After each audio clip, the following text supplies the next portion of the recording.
अस्सलाम वालेकुम। कैसे हैं आप सब? मुझे उम्मीद है ठीक ठाक होंगे और खैरियत से होंगे। अल्लाह पाक आपको और हमें हम सबको अपने हिफ्ज़ मान में रखे। आज आपके साथ शेयर कर रही हूँ झटपट सी रेसिपी जो कि 5 मिनट में बनकर तैयार होती है और बहुत ही मज़ेदार होती है। तो चलिए इस रेसिपी को बनाना स्टार्ट करते हैं। ये जो स्नैक्स हम बना रहे हैं इनके लिए सबसे पहले हमें यहाँ पर ले लिए हैं हमने आधा किलो आलू और आधा किलो आलू को बॉईल कर लिया है। लेकिन बॉईल आप थोड़े सख्त बॉईल कीजिएगा, बिल्कुल नरम मत कीजिएगा। और उसके बाद उनको मैश कर लीजिएगा। उसमें हमने डाल दिया है 3 से 4 टेबलस्पून हरा धनिया।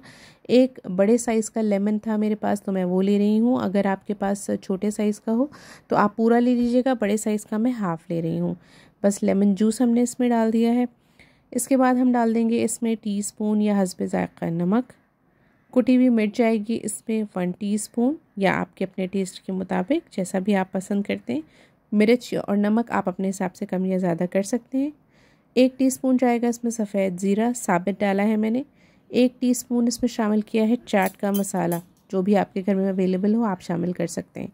1/4 टीस्पून इसमें जाएगी काली मिर्च पिसी हुई।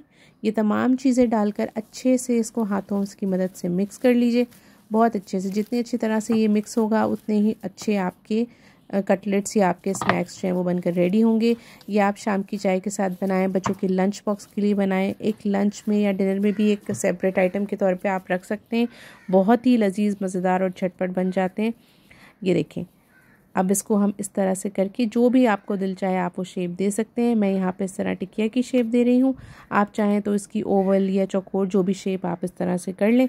उसके बाद मैंने यहाँ पर ये देखें सारी टिकियाँ इस तरह से बना ली हैं। और यहाँ पर मैंने एक अंडे को ले लिया है, उसको फेंट लिया है, उसमें कोई भी चीज़ नहीं डाली है, बिल्कुल प्लेन है। और यहाँ मैंने सेवइयाँ ली हैं, उनको बारीक बारीक चूरा कर लिया है। आप यकीन करें कि जो सेवइयों की कोटिंग है इससे बहुत ही लाजवाब और क्रिस्पी फ्लेवर आता है और बहुत यूनिक फ्लेवर आता है। एक तवे पे, क्योंकि ये जो कबाब हैं ये डीप फ्राई नहीं होंगे, इनको हम शैलो फ्राई करेंगे। तो एक तवे पे मैंने थोड़ा सा ऑयल डाल दिया, तकरीबन 1/4 कप के करीब ऑयल था। उसको गर्म जब वो हो गया तब मैंने ये इसमें कबाब रखे हैं और इनको फ्राई कर लिया था। और यहाँ पर एक और चीज़ मैं आपको बताती चलूँ कि जब आप, क्योंकि ये कबाब जो हैं ये आलू से बने हुए हैं और आलू जो है वो कुकड हैं, तो बहुत ज़्यादा टाइम नहीं लगेगा। बस जितनी देर में ये आपकी सेवइयों की जो कोटिंग है ये फ्राई हो जाए, इसका बहुत अच्छा सा कलर आ जाए, तो बस इस तरह से उलट पुलट कर आप इन कबाबों को फ्राई कर लीजिएगा। बहुत ही मज़ेदार ये कबाब बन के रेडी होते हैं। जैसे आजकल कुछ इलाकों में गैस वगैरह की लोड शेडिंग का इशू है, तो उसमें अगर आपके पास थोड़े से टाइम के लिए भी गैस आती है तो आप झटपट से ये बनाकर रेडी कर सकते हैं और बहुत ही लाजवाब ये कबाब रेडी होते हैं। और इनको आप लंच बॉक्स के लिए बनाना चाहें तो आप बनाकर बग़ैर फ्राई किए हुए फ्रीज़ कर दें और जब भी आपको बनाना हो आप निकालें और इसी तरह से फ्राई करें और पेश करें। बहुत अच्छे बनते हैं, सबको बहुत पसंद आएंगे। इंशाल्लाह ताला आप ज़रूर बनाइएगा और मुझे दुआ में याद रखिएगा। मिलते हैं इसी तरह की किसी बहुत ही मज़ेदार सी रेसिपी के साथ नई वीडियो में। अल्लाह हाफ़िज़।